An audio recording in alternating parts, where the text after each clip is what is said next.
Hi, Kevin Tharp here. Today we're going to be doing a little update for Advisement Day 2017 in the spring. Just want to get started.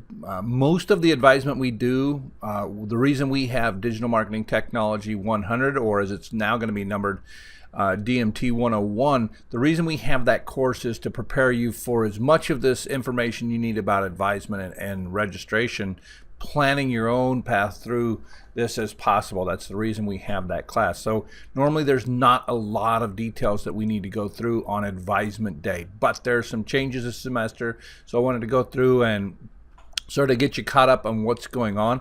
The first, probably the most important thing, is to check your advisement date, because there's a lot of competition for seats in some of the classes. What your advisement date does is it allows you to get in there at the earliest possible moment that you can, based upon primarily about how many credits you have in comparison to other people in the program and in the university. There's some other issues like honors and that will change it, but for the most part it's based upon how many credits you've taken. And so what you need to do is find your advisement date and enroll as early as possible, as close to that advisement time as you can. The way that you find that out is you go into Access Stout and you'll see this enrollment dates.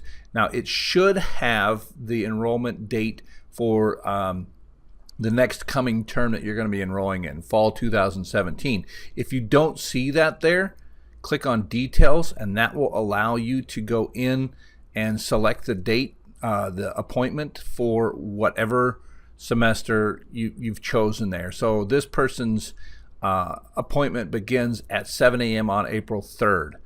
So that's when you should register, if that's your date, as close to that as possible, because like I said, what you don't want to do is procrastinate that and all of a sudden find out that a class that you could have gotten into, you can't get into because the seats are taken because other people who had less seniority than you were able to get enrolled in that. Happens all the time. So my recommendation is get that in. So what we're looking at here is the BS and Digital Marketing Technology Advisement site. In here and in the BS-DMT newsletter, what you'll see is that there's been a change in prefixes and course numbers for some of the required courses. Now this is important because if you're looking at the old documentation for say ICT 311, well, ICT 311, the prefix has been changed. What was ICT 311 is now DMT 311. So you'll have to look for DMT, or Digital Marketing Technology 311. That's affected a group of the ICT courses. So there's been prefix changes, not all of them, but some of them.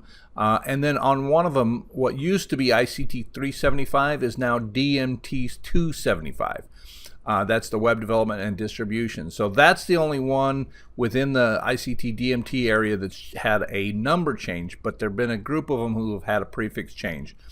Other areas that have had prefix changes is the what used to be cross media graphics, or CMG 141, 151. Those have been changed to GCOM. There was a change in the name of that program.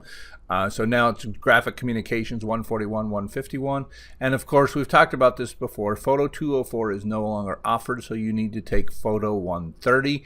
And remember that in that class, you have got to have a digital SLR that allows you to do manual control, fully manual control, and allows you to do video. So you'll need to get your hands on that one way or the other in order to take that class. We have gone through a program revision, but that's going to affect students who enroll for the first time in fall 2017. For most of you, that's not going to have an impact, but you can go into there and see what those changes are. What we've got here is our advisement SharePoint site, and this is where we keep uploading the information as we see changes or notes. So if you need the details about registering for classes, it's in there. But we've also got the documents in here. So we've updated the course matrix for both the on-campus and the online because of some of the changes that have gone on. So make sure you pick the right one. Usually there's not a lot of difference between the on-campus and the online, but one of the things, for instance, that we've changed coming up next year, ICT 485, which is the SEO class, used to be offered fall and spring for both online and on-campus students. We're changing that so that it's offered on campus in the fall and online in the spring. So make sure you plan accordingly for that. That's the SEO class. It'll be online in the spring and on campus in the fall. And that's indicated in the course matrix that's most appropriate for you. So that the main things that I wanted to bring to your attention. Most of the rest of this is pretty much business as usual. And so I'm going to leave it at that. If you have any questions, make sure you reach out to either Sarah Anger or myself. We'll be happy to help you out, and we will talk to you later on. Bye-bye.